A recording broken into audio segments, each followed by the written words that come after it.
Welcome back to Lost Legacies. I'm Matt. And I'm Sam. We're back, and We're we're back to back. Lost. So, And to life. yeah. Well, I mean, I assume they listened to last week's episode.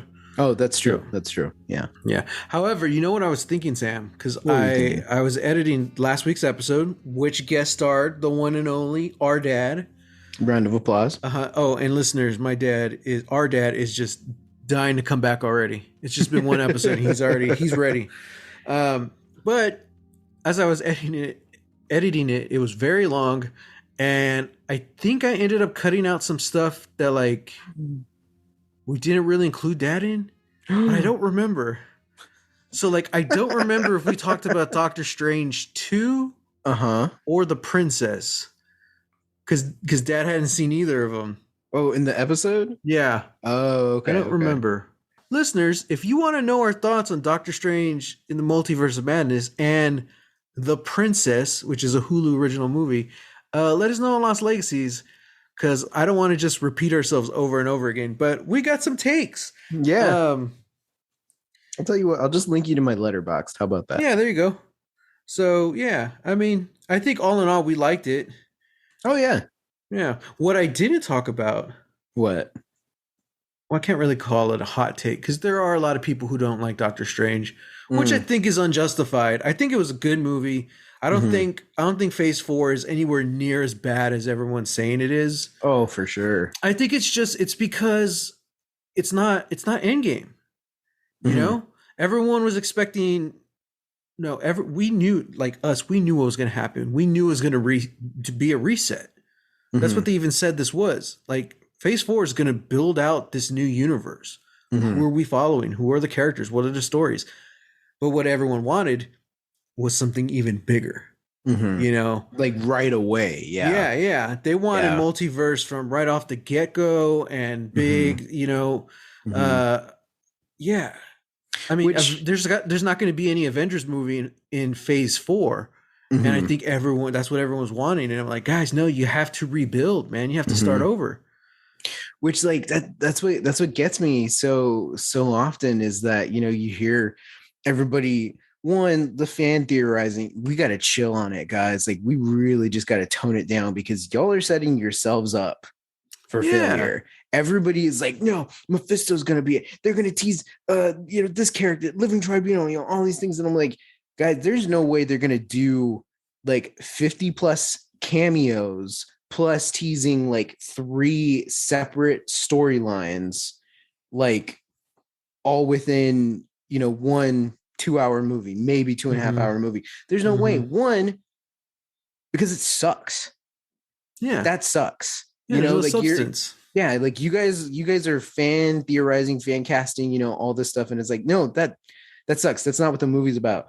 Whatever filmmaker comes in, they're telling this story and you just got to go along for the ride. Somebody was complaining that like you would think a movie called Multiverse of Madness would have, a bunch of cameos and a bunch of characters. And I'm like, yeah, it did. Did you not watch the movie? Did you want more? That's on you. Like that's like, that has absolutely nothing to do with the filmmaker. That's not on their fault, or that's not their fault. And now, with all the Comic-Con announcements, like already it's starting up. There are so many people theorizing what's going to happen in Black Panther 2, what's going on, all this stuff. Like, oh, like we're going to do this. Like, you know what? It's cool to theorize, but just take it for what it is, I have zero patience for like film Twitter or anything like that. I just enjoy it as it comes. There's going to be good ones. There's going to be not so good ones. But yeah. And I mean, a lot of everything that everyone wanted from Doctor Strange 2 is what I didn't like about Doctor Strange 2. And we've talked about this. I haven't said this on the podcast, but all the cameos, like I wasn't a fan. Like, I'm like, okay, this is cool. I love, spoiler alert, if you haven't seen Multiverse of Madness, everyone, usually our spoiler alerts come from like a 10 to 15-year-old TV show or like movie, but this is still fairly fresh. So spoilers. I loved seeing Patrick Stewart come back. Yeah. But if this is the last time we see him as Professor X, that sucks, man. That Mm-hmm. just sucks. Like, it's kind of like when they brought Leonard Nimoy in for the Star Trek movie as Spock. It was amazing. It was a great send off. And then they bring him back for the next movie, Star Trek Into Darkness, for a quick little scene. That was his last performance as Spock. And Mm-hmm. it meant nothing. It was like meaningless. Like it had nothing to do with Spock. It had to do with another character. And I'm like, ugh. Yeah. So I love Yeah. seeing like the cameos, but it didn't mean anything. And I knew that's what we were gonna get the second they announced multiverse. I was like, oh, multiverse, which means we're not actually gonna do anything edgy or take any risks. We're Mm-hmm. gonna do that with all the other characters that Mm-hmm. aren't ours. Well, see, like it was edgy what they did with those characters, but you're right. Like At it the end has of the no day, no. there's no substance in it. Yeah. Well, no, that's what I'm saying. It's not edgy if you kill off a character from another universe. It never mattered. Mm. You know what I mean? Even the creators of Captain Carter said that's not our Captain Carter because she's getting more what if.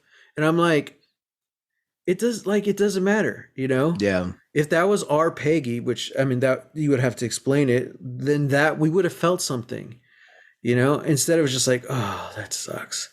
Yeah. So, and they've pretty much all but confirmed that John Krasinski is not coming back for Fantastic Four. That's fine. That's fine, but I mean, okay, so that was a little bit of fan service, but again, in the end, it really meant nothing. Mm-hmm. I thought like it was a wasted opportunity. They could have done something really cool with Mordo, especially seeing how like we know our MCU universe version and what he's up to. It would have Mm-hmm. been cool to see just something, you know, because there's a relationship there between him and Strange, and it's just like okay, well, Yeah. I don't know. But I mean, as much as down as I'm talking about it, like I really enjoyed the movie. I thought it was fun.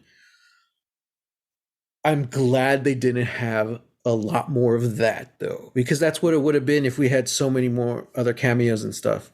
Mm-hmm. Um, but I mean, Elizabeth Olsen stole the show. I think it's going to be a while till we see Wanda again. Yep. And I think that's a good thing. But she's not gone. That's a fact. Yeah. I am disappointed in the press though, and like the marketing, because like if you watch the trailers, you watch the interviews, it's Strange, it's Wanda, and Wong, and there's like no America Chavez anywhere. So I'm Mm-hmm. watching the movie and I'm like, dude, like this actress, I don't know who the actress is, but like this character, like she's owning this movie, she's owning the role, you know, she's Mm-hmm. holding her own with all these amazing actors and iconic characters. I'm like, where the hell was she? Like, was I just not watching the press for this movie? Mm-hmm. I don't know. Maybe she's just not on social media, I guess. I don't know. But I'm like, they should have been making a big deal about this character. Like, I think the star power was a little cheesy, you know, but is that like what? Is that her That's power her in the power in the comics? comic. Yeah, dude. See, look, that's the Okay, thing. well, I can I let that don't. slide then. Yeah, yeah. It's like, Why star though? why not a star? Why anything? Why Yeah, Spider-Man shoot webs out of his wrist? Who I guess it's true. cares? I guess usually when we talk about opening portals, it's just like a big tunnel or a circle, you know? Yeah. Yeah. It's like it's whatever. Like it's just cool, you know? Like she is a feisty character from another Yeah. universe who punches star-shaped holes into other dimensions. Yeah. That's such a comic booky thing, you So know? so that's the same in the comic as well, because that's what it is in the movie. So they Yeah. got that. Okay. Yeah. I don't know. Her name's America, Yeah. and she's wearing a red, white, and blue. I'm like, is this like an American thing? Is that like, I don't know. Is it the Puerto Rican, the one star? Like I had no idea going into this who this You, character was. oh my god, you gotta read the comics. God, why would you You name gotta read the Intergalactic comics. Traveler America? Maybe because she's from another. We're talking about multiverse, right? It's like she comes from, other dimensional Puerto Rico. Okay. Okay, I Yeah. guess. Yeah. Interesting. Read the comics. That's interesting. I was just confused, but like I loved her, and I hope we get to see more of her. You know, I feel like we're making a big deal about Kate Bishop, Hawkeye. She's gonna come back in some way. I think Scott Lang's daughter is good in the new Ant-Man. Did you see like the posters? Like she gets a suit. So I'm like, okay, we're definitely going with the younger crowd. Like I want America Chavez to be in on that. Yeah. Yeah. Okay. Cool. I'm curious. I'm not excited about the Kang Dynasty, whatever the hell that is, but I am interested in the character and what that brings. So we'll see. Yeah. And you know what I'm looking forward to, the DC movies? Nothing. Nothing. Saw the Black Adam trailer, didn't care. I'm like, yeah.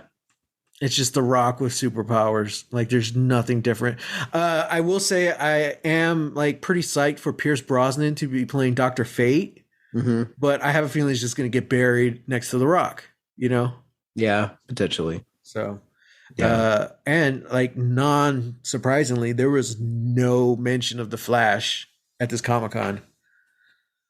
Yeah.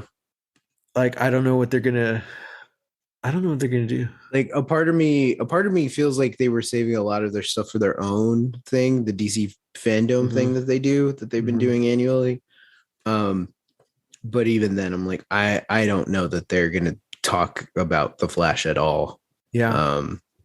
Just with recent events being what they are. So my theory, my advice is butcher the movie.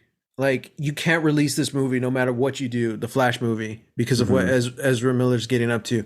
Butcher it, cut it up, take what you can of Michael Keaton's performance, bring him back, and just throw it into Batgirl. You know, fill that movie. And which is funny and ironic because they were going to bury it on HBO Max, straight to streaming movie, and now it's looking like, hey, this is going to be the movie where we actually get to see Michael Keaton come back. So that's what I think they should do. But even Jim Lee, who I don't know what he's doing, he's like one of the heads of DC or something like that, or DC media. He straight up said, he's like, yeah, there's really no plans of going forward with the Snyderverse. Like, well, good. Does all your directors know that? I don't know. Yeah. I saw Nope. Oh yeah. Yeah. If we can steer towards something positive, I thought that's what we were trying to do with this. When did we say that? That's like the whole point of why we made this show, Matt. Yeah, I know. The whole point. Who wants to listen to a Lost podcast when half of the world doesn't even like the show? That's true. We're pretty positive on Lost, though. I think I'm fairly positive. Yeah. Just all right. I just wanted to point some things out about Doctor Strange. Yeah. And then you went on a whole started going. I'm not even going to ask you about Game of Thrones. I'm not even going to ask you about House of the Dragon. We deleted that episode. Oh, that's in the vault. Never did you do a review on Letterboxd for Nope? Yes, I did. I have to go check it out. Yes, I did. No. Why is there spoilers? You haven't watched it. Well, I can still read a review. It's gonna sound like gibberish, and you're gonna be like, "Huh? I didn't know they were in there. Huh? That's interesting. Why did Sam word it like this instead of like this?" Yeah. Yeah. Okay. I guess so. All right. Fine. Just one last thing for me to do then. You're not gonna watch it anyway.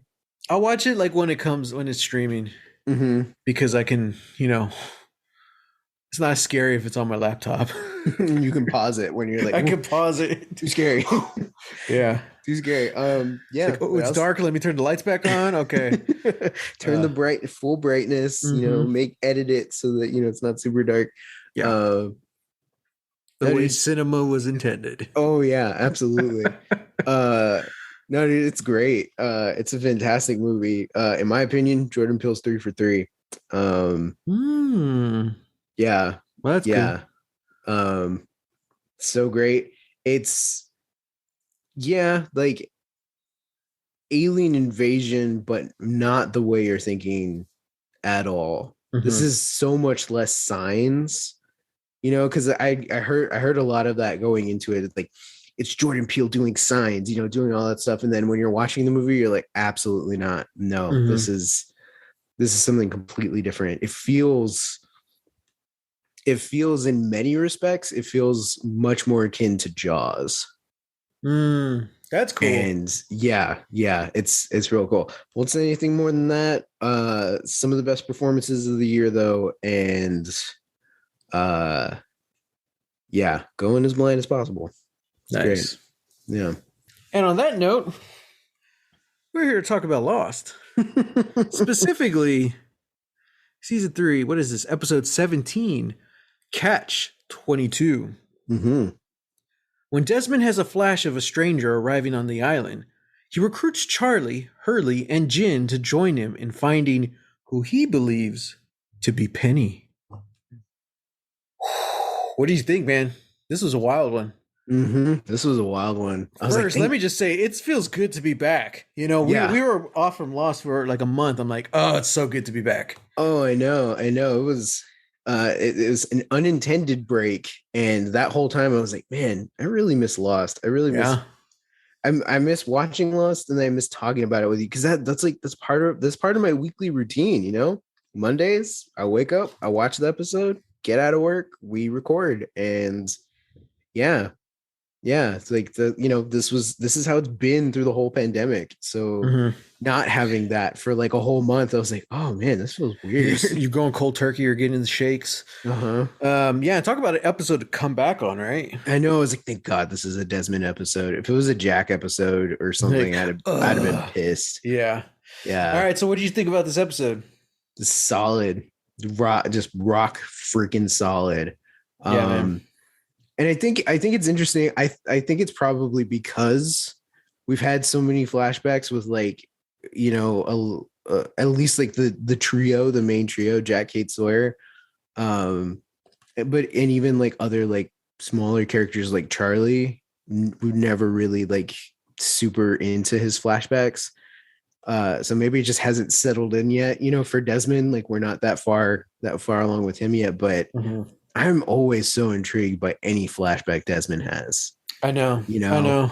This whole arc of him sort of in the flashback, kind of just like discovering that he's like putting a name to it and saying that like he's a coward. Like that. Because I feel like his last episode, his flashback was kind of something along those lines, where he's like time hopping, I guess.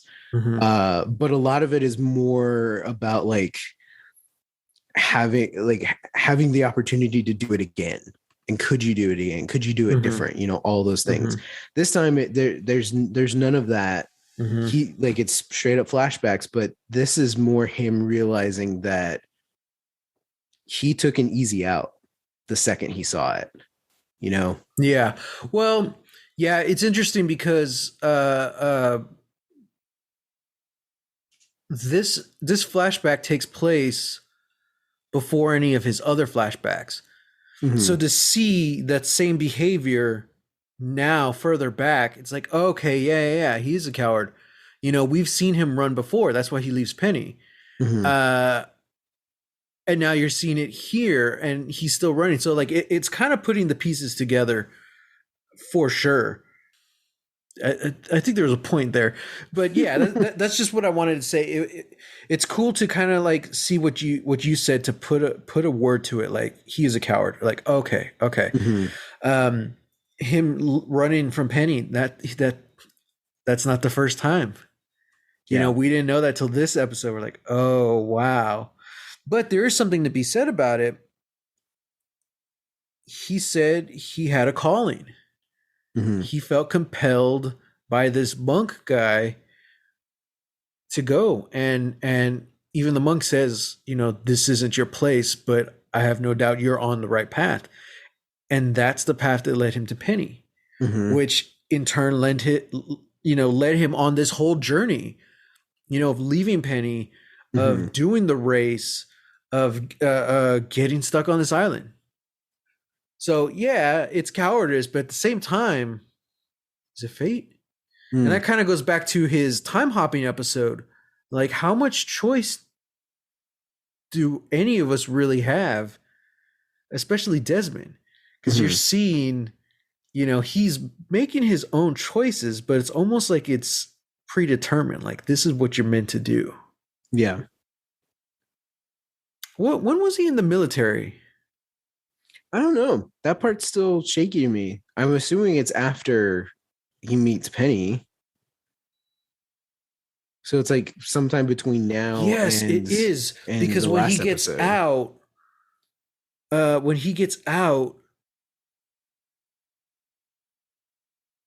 don't remember that episode, like why we saw that. Well, that's when Whitmore, gives him all the money to not to leave Penny, essentially. And that's when he's essentially saying, like, I'm gonna go win this race. I'm not gonna take his money. I'm gonna essentially like earn it from him, proving myself to him, but mostly to himself, really. Yeah, that makes sense. So that's after he leaves Penny. He goes to the military. Something happens and he ends up in prison. Yeah.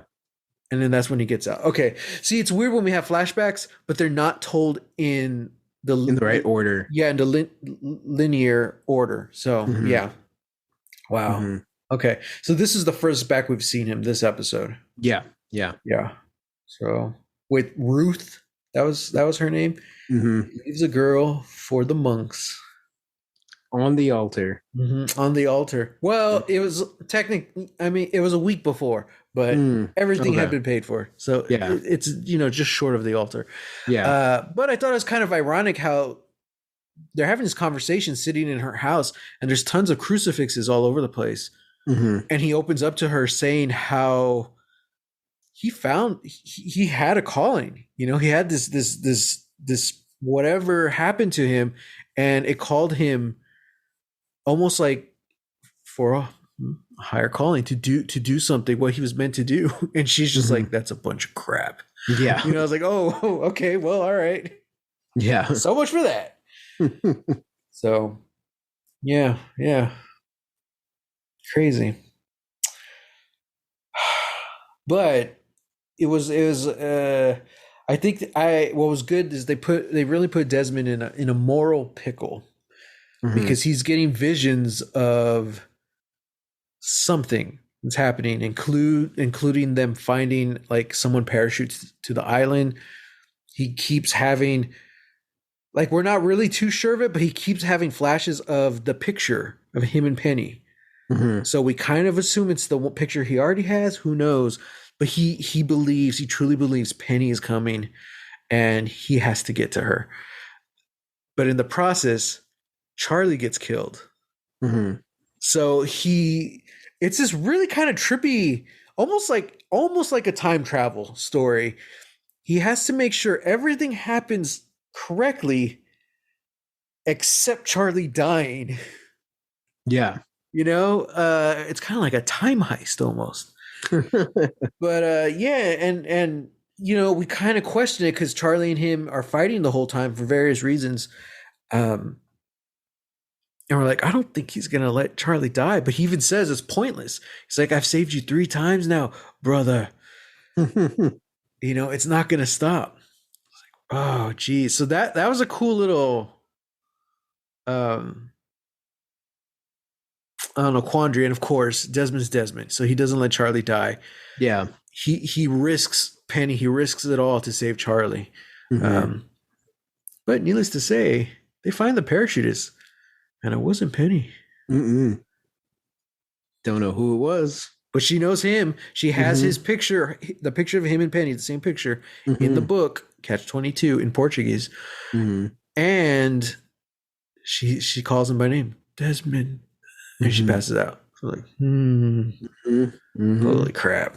Mysteries abound. Yeah. I love it. Yeah. What I don't love is how much of an ass Charlie's being. Yeah, I mean,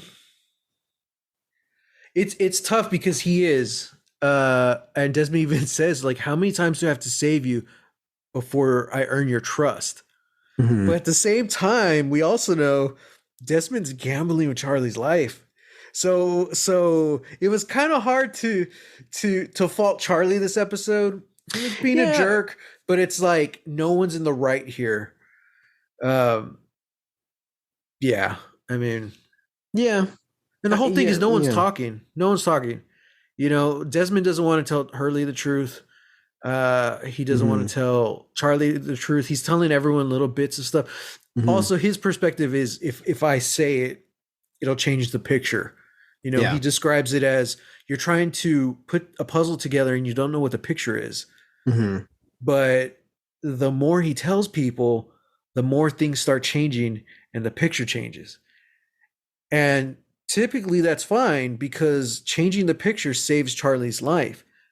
Problem with this one, he needs it to go according to plan to get to Penny. Yeah. Hopefully not killing Charlie in the process. And Jin's just along for the ride, man. He's there to go camping. Mm-hmm. And I loved it. I love he's telling ghost stories in Korean. Mm-hmm. Like, And I'm guessing like Hurley kind of understands him. maybe I think it's the power of the storytelling. I You think know, so. I but think they do so. have the translation of the what Jin was saying. Oh, they do. Yeah, are you ready? Hang on. Yes. Yes. Oh my god. Listeners, I've just turned off the lights. listeners, my brother's turned off the lights and he's turned on the flashlight on his phone.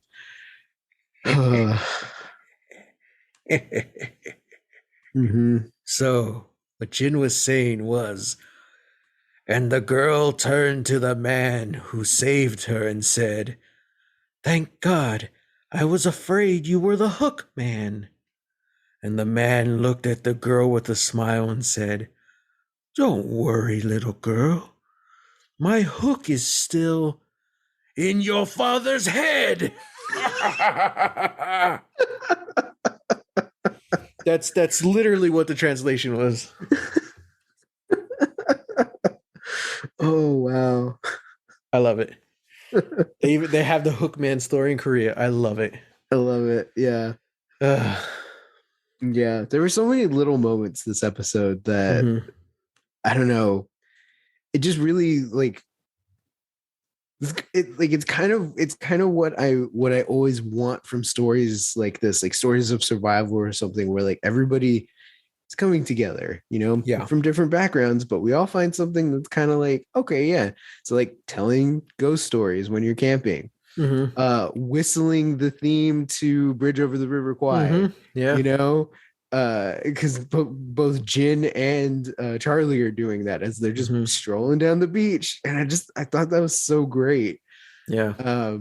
Even Hurley and Charlie arguing about who would win in a race, the Flash or Superman. Yeah. Yeah. Like You I know? loved all that. Yeah, that's how the whole episode starts. I was like, this is such a nerdy thing to talk about, but yeah, Mhm. I love it that it's like we're doing this on the middle of an island.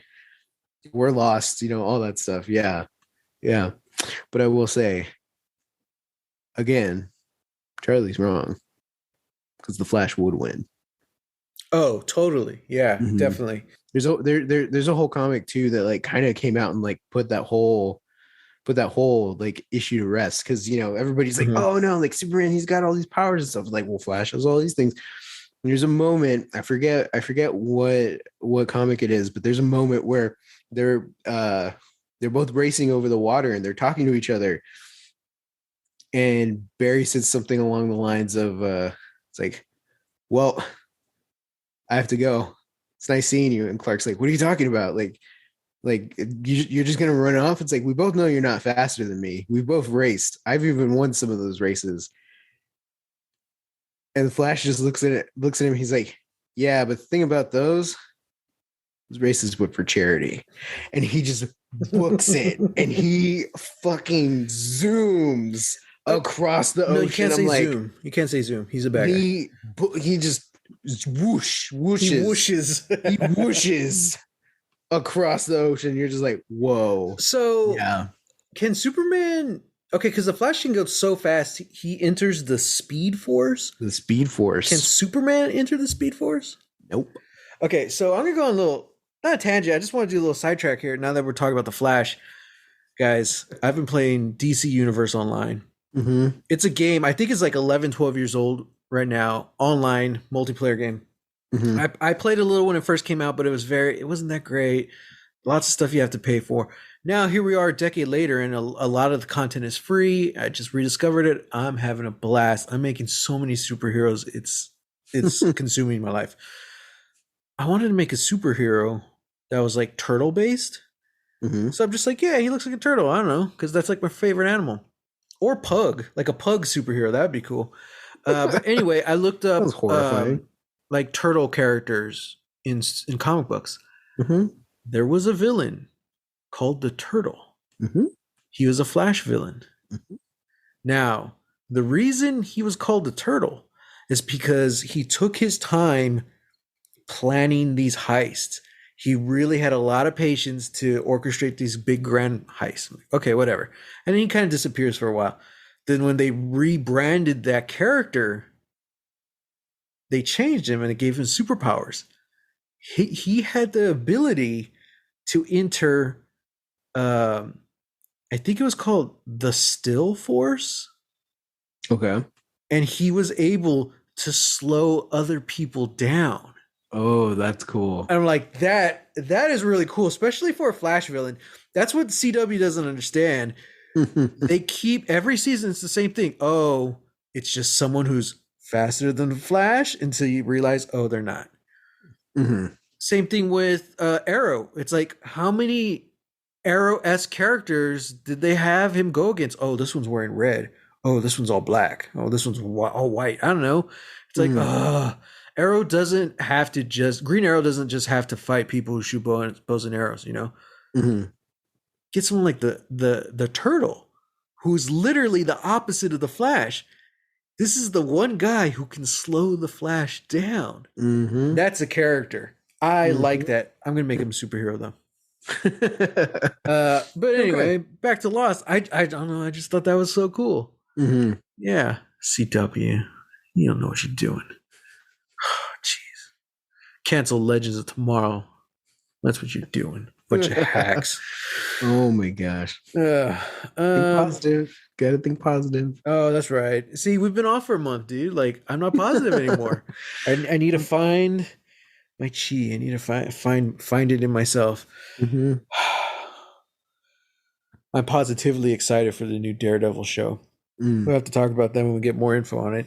There you go. But what else happened on this episode? Okay, kind of like what you're saying, like all the little moments. I really enjoyed Kate, Sawyer, and Jack. All the little side conversations they were having. And I'm like, all right. Kate's just like flirting with everyone. And she's like, things are back to normal. Okay. I really like the sexual tension between her and Jack in the kitchen. Mm-hmm. And then he just takes his stuff and goes to eat and laugh with Juliet. Mm-hmm. And then she goes to hook up with Sawyer. Which he did make advances earlier in the day in typical Sawyer fashion. And she wasn't having it. But now she wants Sawyer. Oh, and she's even crying. And she's like, just shut up. Yeah. But I like how Sawyer was, he's smart enough, especially talking with Jack. Like, he figured it out. Mm-hmm. He tells her, like, look, you don't have to use me. All you got to do is ask. Like, all right. Like, yeah. He knows what's Kate's doing. So, yeah. I enjoyed seeing them deal with that instead of the whole life-threatening situations and Kate's not listening again, someone's gonna, it's like, okay, this is a more simple love V. It's a love V. We said that last time. Oh, did we? Mm-hmm. Oh yeah, it's a V because yeah, okay, yeah, because it's just it's not triangle. Yeah, Jack's on one side, Sawyer's on the other. That's it. Yeah, but now Juliet's in the mix though, you see, so it's like it's an open rectangle. It's like a square that doesn't close. But there's no love. There's no love. Jack's not hitting on Juliet. Oh, that's true. Sawyer's not hitting on Juliet. All from it's all from Kate's perspective. Exactly. It's all from Kate's perspective. She just seen this dude that she likes, this hot doctor, laughing it up with this woman. And she's like, I'm like, all right, sure. I like how after Jin's ghost story, Hurley brings up the chupacabra. You can hear him in the background. So, line of the episode when Sawyer's trying to hook up with Kate and she's not having it. He's like, "What? You want me to make you a mixtape?" And then at the end, he shows up with a Phil Collins tape that he stole from Bernard. I'm like, all right. Yeah. All right. I love it. A lot happened, but also a lot didn't happen. Like, I don't know. They took their time with this story, and I really enjoyed it. Yeah. Did you notice anything in particular about the monk's desk? No. Oh, a little Easter egg here. Uh-oh. When Desmond goes to turn in his robes at the end, he's like, "Oh, I thought you had left before without saying goodbye." He's like, no, brother. Here. He gives him the robes, throws it on the desk, and the guy takes it and looks real quick. There's a picture frame of that monk and a little old white-haired lady in it.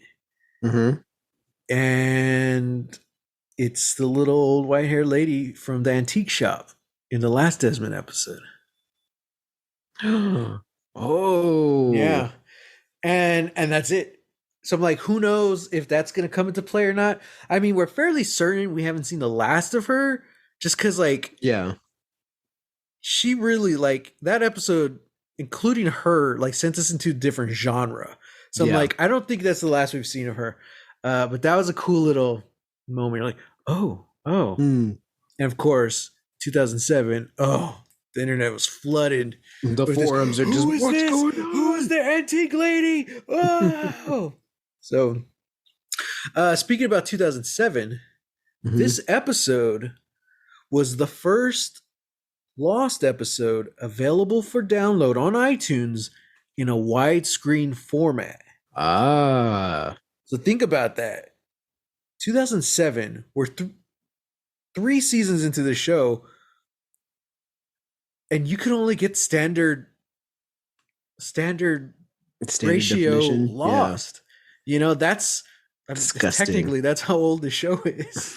But I mean, it looks great. If we look at it like, dude, this is HD. It looks perfect. It's beautiful. Some of the effects are a little wonky, but it looks great. But yeah, it's the first one available in widescreen. Wow. Yeah. That's wild. Yeah. Ain't it wild? Oh, I guess we kind of maybe saw the origin of Desmond's brother. I thought that was cool when they kind of finally accept him into being a monk, and when he comes out of his they didn't say how long he took his oath of silence, but when he came out of it, the first thing he said was, "Thank you, brother." Well, emphasis more, "Thank you, brother." Yeah. Like, oh yeah, that was cool. Yeah. Okay, so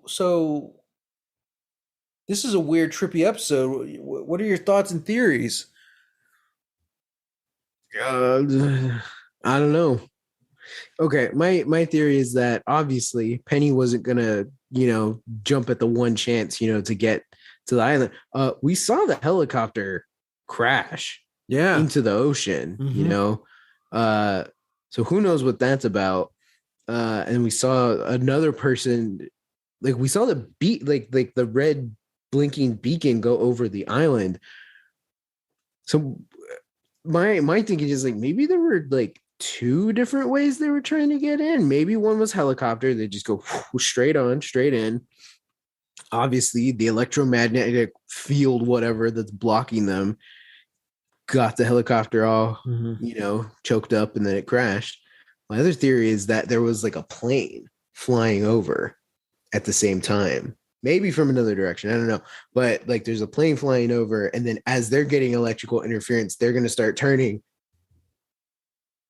Portuguese woman jumps down. So you're saying the Portuguese woman was not from the helicopter? Yeah. Interesting. Yeah. Okay. Yeah, because like even Charlie says, like, how can you eject from a helicopter? Yeah, that's true. That's Yeah. true. I mean, Yeah. So it's you like, could jump out, but yeah, like, you can jump out, but at like the height that the helicopter was at. well, we didn't see it though. That's the thing. It was all in the dark. Okay, but like you like think of like the distance, you Yeah. know? See, and that's what I was thinking too. Like, I wonder how far it is. Mm-hmm. Because we hear it, and then we hear it crash, Mm-hmm. and then we see the beacon over the island. So like, I Mm-hmm. don't know how high or like how far the helicopter was. Yeah. I mean, I guess technically you could make it to the island, but like, it seems like she went deep. Yeah. So I don't know. Yeah. We'll That's what I'm see. thinking. Maybe she wasn't on the helicopter. I don't know. I don't Maybe. know. I don't know. But I also think that like Penny is probably going to have several different ways of trying to get to the island, you know? Mm-hmm. So yeah, like I don't think this is going to be the last attempt that Penny makes on making contact with the island. Mm. Um, yeah. Interesting. So who knows what that means. Yeah. Okay. All right. Uh, MVPs. Desmond, obviously. Desmond. Yeah, Mhm. for sure. Desmond, and I don't know, maybe the only other person I would consider for MVP would be Penny. Really? It was just one scene, right? Just one scene, but there's so much going on in that one scene just between the two of them that I'm like, this is perfect. You like, there's absolutely no way you guys aren't fated to be together. Mm-hmm. You know? Yeah. Sonia Walger. That's right. Mm-hmm. Um, yeah, man. Like their chemistry is just off the charts. that's perfect casting, man. Like it's kind of different than like when they like Sun and Jin, because they wrote the character Sun for Yunjin Kim. Mm-hmm. And they're like, well, we're gonna write her husband, you know? Yeah. Okay, we're gonna write them the certain way, so they're kind of headbutting and all this stuff, but we slowly grow to really love that couple. Desmond and Penny, man, they're side characters. Desmond was still a guest star. Mm-hmm. And they're like, here we go. We cast Penny. And like, that's his motivation. And it is brilliant. I love that relationship. They could have their own show. It feels like their own show, you know? Mm-hmm. It's just, oh, it's so good. Spot on casting, Lost. Spot on. You know what? Casting. I'm gonna put that too. You know, you're also MVP this episode. MVP casting for sure. Mm-hmm. So, and I will say, shout out, not our MVP, but did very good, was the monk, his monk brother, who, you know, inspired him to show up and stuff. Mm-hmm. I thought it was really good. It was just really good scene. Like you can see parts of Desmond in him. Like this man influences who Desmond becomes. Yeah. So I thought that was really well done. So, yeah, man, that was great. Mm-hmm. And next week we're talking about season 3, episode 18, DOC. Thinking of her unborn child, Sun decides to confront Juliet, demanding answers. Ooh. Meanwhile, while trying to save the life of the parachutist, Desmond receives help from an unlikely source. Vincent. It's got to be Vincent. Got to be Vincent. Yeah. Mm-hmm. Yeah, man. Feels good to be back, to be lost again. Mm-hmm. Yeah. Anything else we need to discuss before we wrap it up? I don't think so. Okay. All right. I'll tell you what. We have 5 episodes left of this season. Technically, yeah, dude, it's almost done. This is episode 17.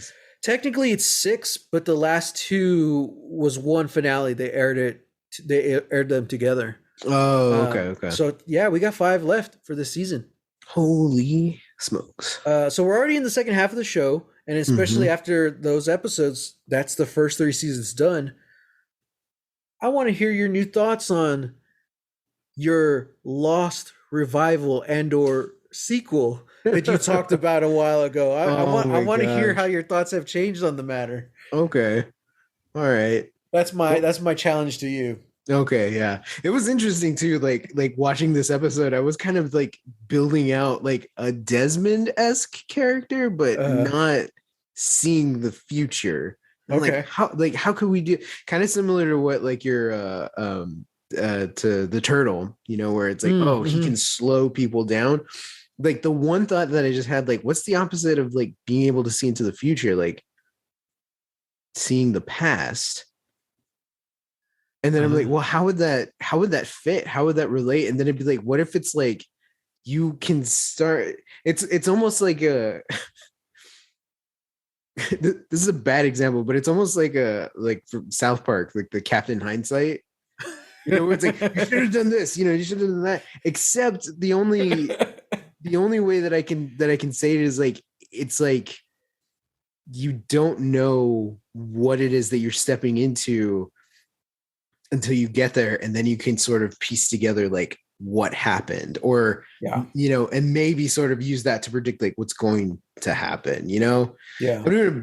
I'm doing a bad uh I'm doing a bad example because I haven't It's all even right. myself figured that out. You got But 5-ish weeks to figure it out. there you go. I got a little Yeah. over a month to figure it Yeah. out. So, Yeah. oh man, this is me, you know, pitching essentially to all the ABC executives who I know are fans of the show, Okay. you know, and any of the Lost cast and crew who I also know are fans of this show. Oh, absolutely. You know, in 5 weeks you'll be hearing me, I guess, pitch essentially my Lost revival. Mm-hmm. That's what we call it, Lost revival. That's Mm-hmm. yeah, that's kind of what, yeah. So Okay. I so like yeah. it. I like it.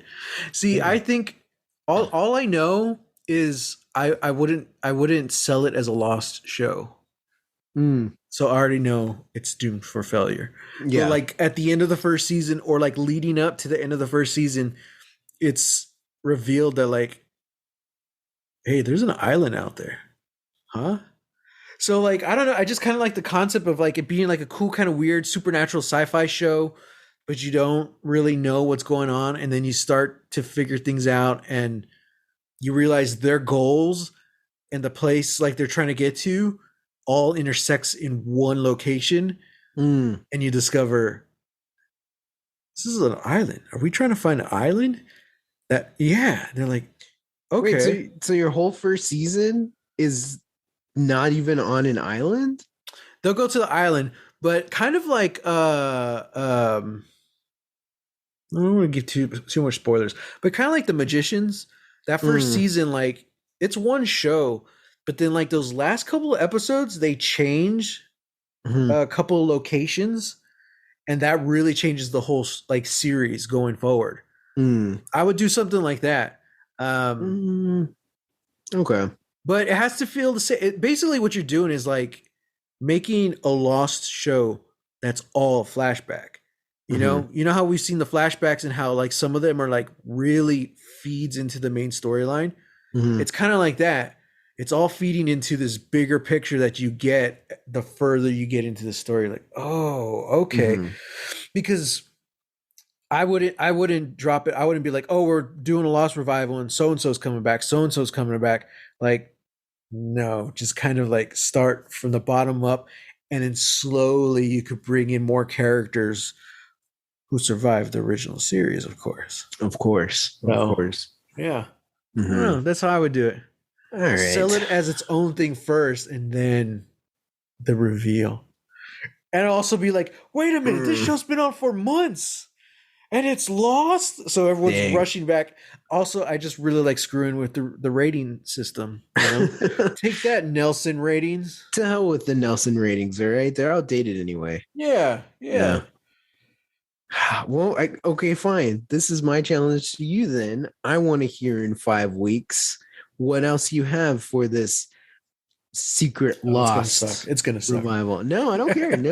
All right, I'll come up with something. We're doing this. I'll pull something out my butt. Because you just pulled this out of your butt, and it already feels better than anything I've come up with since the whole freaking time we've been watching the damn show. There you go. All right. We'll give ourselves a couple of weeks then. Way to show me up, Matthew.